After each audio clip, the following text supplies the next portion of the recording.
Hi friends, welcome to my channel cherry Sahasra. Today మన topic వచ్చేసి అరుణాచల గిరి ప్రదక్షిణ గురించి కొన్ని విశేషాలు మనం తెలుసుకుందాం. అరుణాచల క్షేత్రంలో గిరి ప్రదక్షిణ ప్రాముఖ్యతలు ఏంటో ఇప్పుడు మనం తెలుసుకుందాం. అరుణాచలం టెంపుల్ పంచభూత లింగాలలో ఒకటైన అరుణాచలం దేవాలయం చుట్టూ పౌర్ణమి రోజున గిరి ప్రదక్షిణ చేసేందుకు భక్తులు అధిక సంఖ్యలో తరలివస్తారు.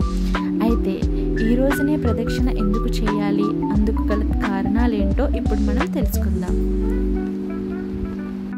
అరుణాచలం క్షేత్రం దక్షిణ భారతంలోని తమిళనాడు రాష్ట్రంలోని అరుణాచలం లేదా అన్నామలై పంచభూత లింగ క్షేత్రాలలో అగ్నిభూతానికి సంబంధించినదిగా పరిగణిస్తారు. అరుణాచలంలో అరుణ అంటే ఎర్రని, అచలం అంటే కొండ అని అర్థం.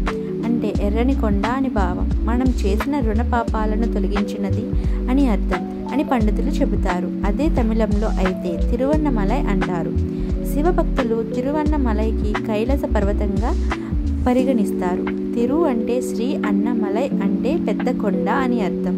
మన దేశంలో గొప్ప పుణ్యక్షేత్రాలలో అరుణాచలం ఒకటి. అరుణాచలం క్షేత్రంలో పగలు రాత్రి సంధ్యా సమయం ఎర్రని ఎండలో భారీ వర్షం కురుస్తున్నప్పటికీ చలికి గజగజ వణుకుతూ నిత్యం ఎవరో ఒకరు గిరి ప్రదక్షిణం చేస్తూనే ఉంటారు. పురాణాల ప్రకారం గంధర్వులు, దేవతలు, మహర్షులు, శివలోకం, విష్ణులోకం వంటి అన్యలోక వాసులు కూడా తిరువన్నమలైకి వచ్చి భూలోకంలో ఉండే జీవరాశుల రూపంలో అంటే ఈగ, చీమ, కుక్క, పక్షులు, పశువులు రూపంలో వచ్చి అరుణాచలేశ్వరుడికి గిరి చుట్టూ ప్రదక్షిణాలు చేస్తారు.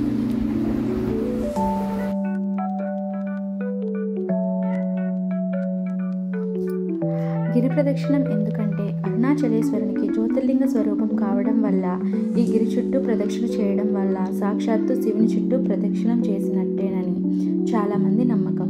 అందుకే రమణ మహర్షి గిరి చుట్టూ ప్రదక్షిణ గురించి, దీని ప్రాముఖ్యత గురించి పదే పదే చెబుతూ ఉంటారు. ఎవరైతే పాదరక్షలు లేకుండా శివనామ స్మరణ చేస్తూ ప్రదక్షిణ చేస్తారో వారికి ఎంతో పుణ్యం దక్కుతుందని చాలామంది విశ్వాసం. గిరి ప్రదక్షిణ వేళ ఏమి చేయాలంటే అరుణాచల గిరి ప్రదక్షిణం చేసేవారికి మోక్షం లభిస్తుందని, కోరిన కోరికలను నెరవేరుతాయని చాలామంది నమ్ముతారు. మరీ ముఖ్యంగా పౌర్ణమి రోజున నిండు పున్నమి వెన్నెల్లో గిరి ప్రదక్షిణ చేయడం వల్ల జీవితంలో అనేక ప్రయోజనాలు కలుగుతాయని చాలామందికి నమ్మకం. ఇలా ప్రదక్షిణకు వెళ్ళేవారు ఏవైనా పండ్లను, నిమ్మకాయలను తీసుకువెళ్ళాలి. ఎలాంటి జాగ్రత్తలు తీసుకోవాలంటే గిరి ప్రదక్షిణ చేసేవారు ఖచ్చితంగా పాదరక్షలు లేకుండా వెళ్ళాలి. బరువులు ఎక్కువగా ఉండే బ్యాగులను తీసుకువెళ్ళకండి. ఎందుకంటే గిరి ప్రదక్షిణ మొత్తం 14 కిలోమీటర్ల వరకు ఉంటుంది. పగటిపూట ప్రదక్షిణ కొంచెం కష్టంగా ఉంటుంది. అందుకే ఉదయం 10 గంటల లోపు గిరి ప్రదక్షిణాన్ని ముగించాలి. ఎక్కువ మంది పౌర్ణమి రోజే గిరి చుట్టూ ప్రదక్షిణం చేస్తారు. మిగిలిన భక్తులు ప్రతిరోజు గిరి ప్రదక్షిణం చేస్తారు. Thanks for watching. Please subscribe and support to my channel cherry Sahasra.